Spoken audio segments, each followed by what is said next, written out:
जिनके तेज के सामने राक्षस राज रावण भी निस्तेज सा प्रतीत होता था, जिनके सामने युद्ध में टिकने वाला कोई रणधीर आज तक किसी युग में नहीं हुआ है। इतने शक्तिशाली, इतने बुद्धिमान और गुणों के सागर होते हुए भी श्री हनुमान जी में थोड़ा सा भी अभिमान नहीं है। वह सिर्फ प्रभु श्री राम की आज्ञा का पालन करना ही अपना कर्तव्य समझते हैं। तो जय श्री राम, जय हनुमान। कैसे हैं आप सब? आई होप कि आप सब बहुत अच्छे होंगे एंड खुश होंगे। अगर आप वीडियो में पहली बार आए हैं तो चैनल को लाइक, शेयर, सब्सक्राइब जरूर कर लीजिएगा। अगर आने वाली वीडियो का नोटिफिकेशन पाना चाहते हैं तो बेल आइकन को प्रेस जरूर कर लीजिएगा। तो चलिए वीडियो शुरू करते हैं। चिंता मत करो, हनुमान जी पर छोड़ दो। गांव के किनारे बसे छोटे से घर में रमेश अपने परिवार के साथ रहता था। गरीब था लेकिन मेहनती था। रोज सुबह उठकर खेतों में मजदूरी करता, 2 वक्त की रोटी जुटाता, भगवान पर विश्वास रखता था। रमेश को हनुमान जी में विशेष श्रद्धा थी। हर मंगलवार और शनिवार को वह गांव के पुराने हनुमान मंदिर जाता, घंटों वहीं बैठा रहता और हनुमान चालीसा का पाठ करता। लोग उसे कहते, कहाँ के भगवान। रमेश दिन रात पसीना बहाता है, फिर भी हालत तो वही की वही है।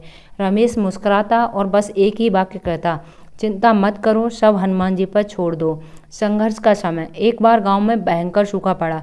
खेत सूख गए, कुएं सूख गए, रोजगार के साधन भी। रमेश की मेहनत अब पेट भरने के लिए भी नाकाम थी। पत्नी बिमला की आंखों में चिंता थी, बच्चे भूख से रोते थे। गांव के कई लोग शहर की ओर पलायन करने लगे। बिमला ने कहा, अब क्या होगा रमेश, घर में ना अनाज है ना पैसे। रमेश ने थके चेहरे लेकिन शांत मन से कहा, हनुमान जी है ना, चिंता मत करो, सब उन्हीं पर छोड़ दिया है, विश्वास रखो। एक शाम रमेश मंदिर गया। मंदिर के पुजारी ने देखा कि रमेश की हालत बहुत खराब है, कपड़े मैले, आंखों में थकान। उन्होंने कहा, रमेश क्यों खुद को यूँ कष्ट दे रहा है, अगर हनुमान जी सच में सुनते तो तेरी झोली भर देते। रमेश के होठ कांपे, आंखों में नमी आ गई, लेकिन उसने हाथ जोड़कर कहा, पुजारी जी, मैं मांगने नहीं आता, बस उनसे मिलने आता हूँ। जब समय आएगा वे सब सही कर देंगे। उस रात रमेश ने बच्चों को बिना खाना खिलाए सुलाया। खुद भी भूखा था, लेकिन हाथ में तुलसी की माला लेकर हनुमान चालीसा पढ़ता रहा। आंखें मूंद कर बस एक ही बात कहता रहा, हे पवनसुत, अब सब आपके हाथ में है। अगली सुबह गांव में एक अजनबी गाड़ी से उतरा। वह शहर से आया, एक समाज सेवी था। गांव की हालत देखकर वह भावुक हो गया। मदद का वादा किया। उसने कई परिवारों को राशन, कपड़े, दवाइयाँ दी। जब वह रमेश के घर पहुंचा तो देखा कि रमेश बिना किसी उम्मीद के सिर झुकाए खड़ा था।